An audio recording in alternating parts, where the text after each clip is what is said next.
Alright, this is going to be a video I want to make in response to the disappearance of products that I'm starting to see in the States. I'm starting to see like a lot of, for example, like say a power inverter that I bought a little over a year ago that was, in my opinion, one of the most reliable power inverters, and it's no longer available on the market. And if you search for products outside of the States, you tend to see that different products are available in other countries that are not available in the United States. So I thought I should make this video of what I think should be on everybody's essential list for products, and before they perhaps the real good products disappear and all we're left are the defective ones, pretty much. I'm going to start with my number one is the voltmeter. This is the one that I use because it has it has a little sounding alarm that allows me to check to see if there's any breaks in the connections. So let's see here. So yeah, see, like that. So I can if I just have this voltmeter and, for example, I find, say, some kind of an electrical device that somebody threw out, and I can use this to check it and see if it still functions or not, or what exactly is wrong with it, and see if I can fix it. And I've been able to fix many electrical apparatuses that people have thrown away, like light lamps, power backup supplies, all kinds of stuff, radios, things that people have thrown out, that all I needed was the voltmeter to kind of, check and test it out, and I was able to figure out what the problem is and get things to function again. So number one on my essential list is a voltmeter, so you can be able to troubleshoot any electrical apparatuses that may be malfunctioning on you. It's the number one essential item for establishing, self-establishing and maintaining one's structure or establishment, whatever you want to call it. And I'm moving on. Let's see, this is a power inverter. Many power inverters are available very cheap today compared to what they were, say, 10 to 20 years ago. This is a 1,000-watt inverter. This cost me less than $100, cost me like 80 bucks, something like that. But a power inverter, a 1,500-watt power inverter 20 years ago was $3,000 or something like that. So the prices of power inverters are very low today compared to what they were. So it's very practical to have one of these. You just connect whatever the power inverter you got to your car battery, such like this. It's pretty simple. You just connect your power up to it, and it comes on, and you get, it tells me what the voltage is, what the battery power is, and they're extremely useful for how much they are these days. Very useful, especially if you're on the move a lot. But it's basically your establishment for your own electrical power. And these are one of the types of products that I'm starting to see disappear. There was a very few companies that put out power inverters when they first started coming out cheaply from China, but now the market has been pretty much flooded with many different company names and different inverter types. There's grid tie inverter types, one where you can have a renewable battery pack connected to an inverter, and the inverter is actually connected to your household outlet, and it puts power back into the grid whenever you're not using it. So a grid tie inverter, or any sort of power inverter that's reliable, is a good thing to have. It's one of my other essential products.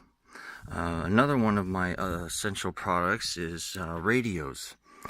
Most people don't realize that you can have radio communication over long distances, like hundreds of miles, especially if it's flat terrain. This is a Yaesu FT7900, and with this radio down at sea level, I could communicate over 200 miles south of me down the California coastline all the way to San Diego from the coastline with this one. And the antenna wasn't even very high. The antenna was maybe just a few feet off of the ground. So radios like this will establish wireless communication over a great amount of distance, and these radios are not very much money these days anymore. This one's a little bit more on the pricier side because Yaesu's been around for a long time, but there's a lot of Chinese brands that do about the same power level as this radio, and they're only around $100. So these radios used to be very expensive too, but now they're not. They're very, very cheap compared to what they used to be. This is a handheld also, and if you can't afford, say, one of these more powerful mobile radios, and you can buy these are like $25. But the problem is that these don't go very far. They can transmit pretty well if you're on the tip of a mountain and transmitting over the terrain, but if you're on flat ground, these really don't work very well. But the practicality of what you can use these for is you can set up radios as repeaters. You can set them up so they listen on a frequency, and when the transmission is picked up on that frequency, it'll rebroadcast it on another frequency with more power. So you can have, say, a radio. Well, the best example I can put is you can have two of these radios, right? And let's say you need to communicate over a mountainside.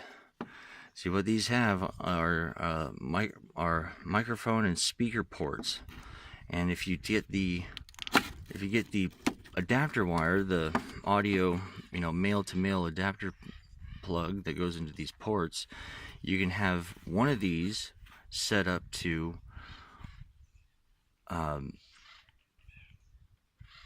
it'll listen on a frequency. You can set it to any particular frequency you want.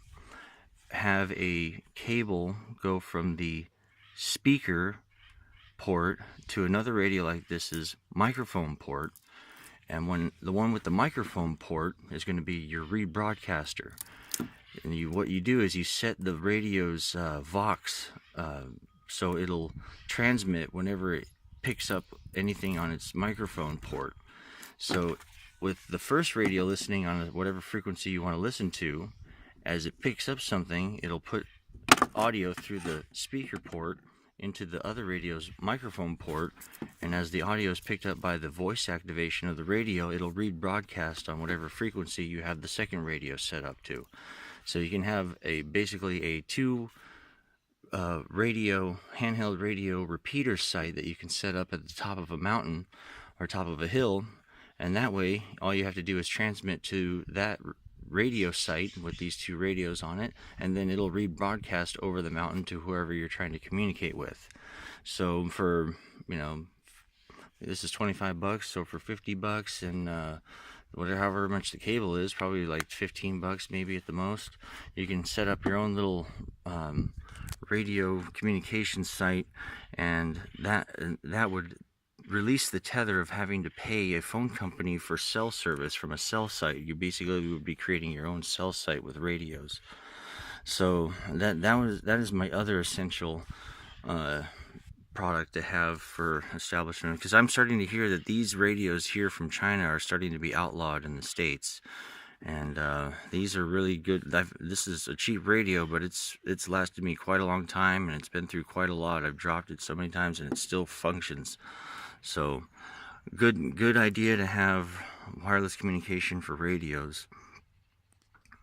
And with all the establishments, you'd want to have a battery. You'd want to have like a solar panel to charge the battery up. So you basically want to have your own renewable power, your own power source, your own wireless communication source. And once you have all this stuff, you don't need to pay a monthly fee. You don't need to pay an electrical bill. You don't need to pay a wireless cell phone bill for this, because these radios also have the capability of connecting to the internet and doing a voice over internet protocol where you can actually communicate with another radio through the internet, like a cell tower service where you talk to a cell tower, the radio picks it up, it resends it through the internet to another cell site, and that cell site has a radio that rebroadcasts the signal that you're sending to it to whoever you're trying to communicate with, so you can have long distance communications.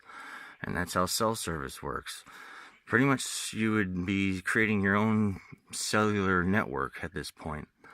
So that's but you would need a computer in order to run that. And that's the other essential product that I want to put down here, is that you would also want to have some sort of an actual computer, and not only something like this. This is a computer, but it is preloaded by Verizon and Google and whoever makes these things.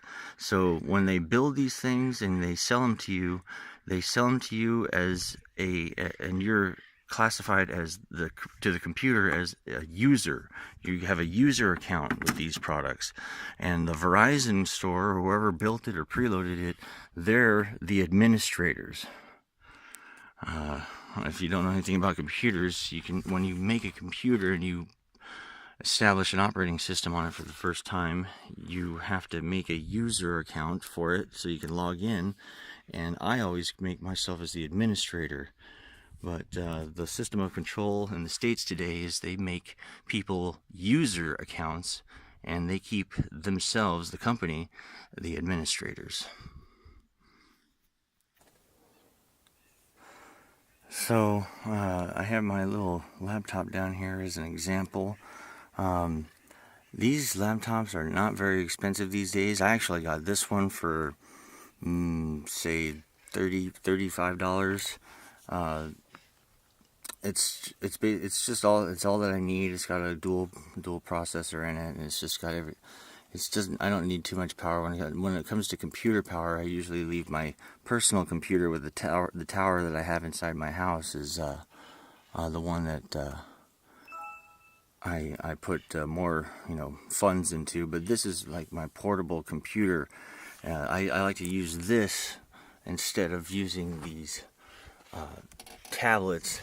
I just have the tablet for internet source, and I carry it with me, and I just use the Wi-Fi on this to have a computer to use, because computers have so much better capabilities than these tablets do. It's just these tablets are such controlled devices, and these devices, you are the administrator, you are the controller, and it just depends on how your capabilities on keeping them running properly and maintaining them. So that's the other essential product that I think people should have instead of these so-called smart devices. These smart devices are just being put farther, deeper and deeper into the category of control.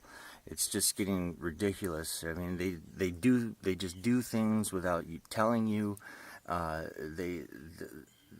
It's just I feel like it's not mine. I feel like I have no control over it. I feel like somebody's controlling these things from somewhere else, and I have no power over telling them not, this. If somebody wants to come onto here and change something, it always will give me a message saying, give permissions to, so-and-so to do changes on your computer. And that's the way it's supposed to be. They don't even bother to tell you. They just do it. So, it's not that I have anything to hide. It's that I have this feeling of lack of control over my stuff. When I buy something, I want to have complete control over it. Those things are controlled by someone else, and they're they're getting worse. They're all the time. So more and more products are coming out like this that are ridiculous, and there's less and less products that are like this being out there on the market. Like there's reliable inverters are disappearing, reliable radios are disappearing, personal computers are completely disappearing, and people are being hypnotized to purchase these so-called smart devices that they try to make them look like state of the art technology, but they're not. They're just, you know, electronic dog leashes, you could per se, you know, for anybody that doesn't care about their privacy, I guess you could say. So alright, well, that's going to be my first video on the essential products that I think you should have at home for your own capabilities and establishments. And the more you invest in stuff like this, the more you'll find yourself being released from that tether of control that the corporations have over us today, because they control the production of products and whatever products are available to you, especially here in the States. And if one day they limit the products to being nothing but stuff like that, and you don't get access or even see any of these products for sale anymore, then we could find ourselves in a situation that we cannot get out of. We can never release the tether of the technological control that they would have over us if we do not start investing in products that we control versus the products that they control.